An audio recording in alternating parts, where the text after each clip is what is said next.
But seriously, congratulations Thanks, on everything. man. I'm so glad to be able to say it to your face.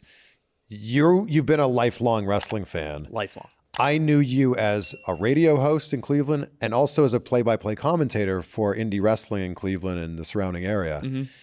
I knew you wanted this. I knew you were chasing after this. But then when it happened, I was like, yes, I'm so excited for you. Dude, it's really weird to look back because when we were in the car driving over here, we talked about it's been 9 years since I've seen you. And when I was at CBS approached me with a contract renewal. CBS Radio. CBS Radio and the Cleveland Browns network. They said, hey, we want to re-up you for another 2 years. And I thought to myself, if I'm going to get to the WWE, I'm going to give myself 12 months to do it. Truthfully, balls to the wall. I don't know if I can say that without getting edited. I'm going to give it everything I've got. Tommy Dreamer had House of Hardcore at the time. Yep. I do the Rhino. With Rhino, I do the loops, the indie loops. I still have the stuff in Cleveland that we talked about. Yep. And I really said, I told myself I'm going to give it 12 months. And if it doesn't happen, well, we'll see where we go. And I got a phone call. I was at a Guns N' Roses show in Chicago at Soldier Field.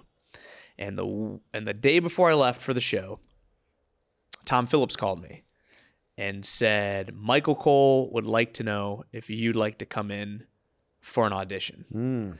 That happened in September. And then I got signed in December. They let me finish out that Browns season, which I believe they went 0-16. And then I started in January. But I've never told anybody that before I came to the WWE, I walked away from CBS Sports and I walked away from the Cleveland Browns. Wow. The place I had been that I had covered 4 NBA finals. Yep. A city championship, which is near and dear to me still to this day to have done that. A World Series, the drafting of Johnny Manziel, the releasing of Johnny Manziel, the self-destruction of the Cleveland Browns, so to speak, during that part.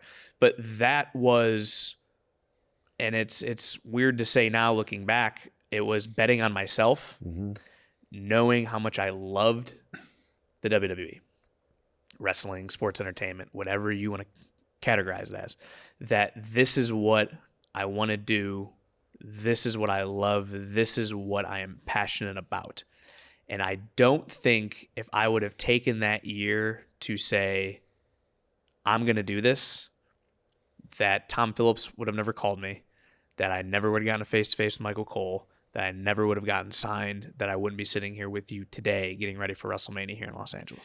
And I think that so many people just get complacent or they just get comfortable. They go, well, I don't really want to re-sign this deal, but man, it's a pretty great job. And also that was a dream job too. Yeah. To be back in my home market, to live in my hometown, to cover my hometown teams, to cover a championship, which we thought was never going to happen. And it was always wait for next year. Yeah. I'm a diehard Cleveland Browns fan. I have a whole shed dedicated. Mackenzie gave me the shed that I could make into my man cave. It's like a he shed instead of a she shed. Yeah, it's just he shed. Yeah. Exactly. Yeah. And so that in itself was, man, this is great. I'm in the locker room every day. I'm friends with the players. I'm getting to go to every game. I'm getting the inside scoop. I'm getting behind the scenes. I got media credentials. Yep.